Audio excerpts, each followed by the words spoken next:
자, 정치권에서 지금 관심 있게 지켜보고 있는 인물이 또 한 명 있습니다. 한동훈 전 국민의힘 대표인데 오늘 책에 출간이 되는데요. 내용이 일부 공개가 됐습니다. 한국에서 가장 위험한 인물이 이재명이다라는 언급이 있었다고 하고요.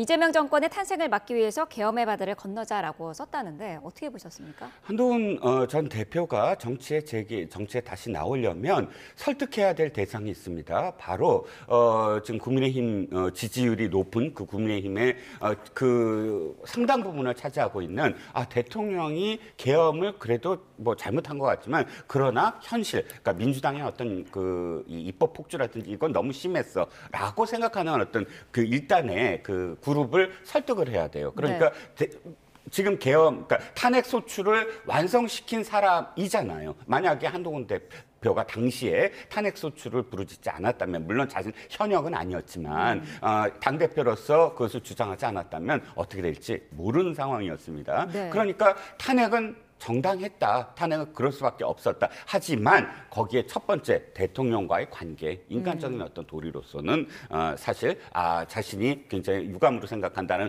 부분, 인간적 소외를 밝히고, 두 번째는 그러나 이 책에 담긴 내용 중에 당시 상황들, 실제로 어떤 일들이 그 당시에 벌어져서 자신이 그 판단을 할 수밖에 없었는가에 대한 상황들이 있는 것으로 지금 알려지고 있습니다. 네. 그리고 마지막으로 그러니까 강 표현. 이 국민의힘 계열 정당은 참 강과 바다를 많이 건너야 되나 봅니다. 네. 지금까지 유승민 의원이 갖고 있는 강 아직도 못 건넜잖아요. 건넜다 안 건넜다. 근데 지금도 역시 이 계엄의 바다라고 하는데 상당히 한동훈 전 대표에게 앞으로 닥칠 여러 가지 시련 중에 하나입니다. 그것을 어떻게 진짜 정면 돌파할 것인가에 대한 표현이었다고 봅니다. 네, 정치인 한동훈의 컴백이 정치권에는 어떤 영향을 미칠까요? 그래도 12.3 비상계엄 직후에 한동훈 대표 그 당시 대표의 전 판단이 옳았다고 봐요. 당연히 그 계엄 해제해야죠. 달려갔지 않습니까? 그게 지금 그런 인물이 사실 그 국민의힘으로서 대단히 소중한 자산이에요. 네. 그렇지 않고 다른 의원들은 대단히 애매한 태도를 취했고, 최근에 권영세 비대위원장 같은 경우는 관훈클럽에 나와서 계엄은 과도했지만 계엄 해제 표결에 참여하지 않는 게 당연하다라는 취지로 얘기를 했어요. 네.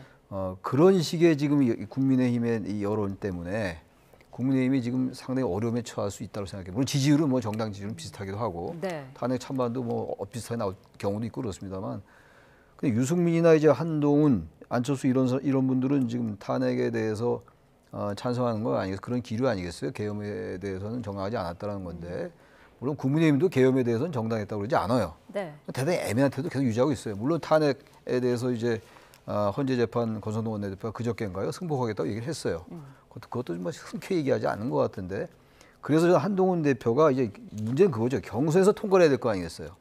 국민이 먼저라고 나오긴 나왔는데, 그야말로 지금 국민의힘의 주류 지지층들이 탄핵에 반대한 기류가 많은 거로 제가 알고 있는데, 그렇다면 그걸 얼마나 뚫을 수 있을까? 왜냐하면 당심 50%, 민심 50%인데 그게 관건이고, 모르죠. 탄핵이 인용될지 기각될지 모르겠습니다만 기각되면 얘기할 거 없는, 이런 논의 자체가 다 필요 없는 거고, 지금 이 자리에서 얘기가 아무런 의미가 없는 것이고, 만약 인용이 된다면 그때 글쎄요, 보수층의 그 대선을 생각해야 되니까, 또 국민의힘도 대선을 생각하는 정당이니까 말이죠. 그때 이 기류가 바뀔 수 있을지, 그건 그때 가봐야 할 것 같은데, 한동훈 전 대표에게 지금 놓여 있는 길은 절대로 만만치는 않다.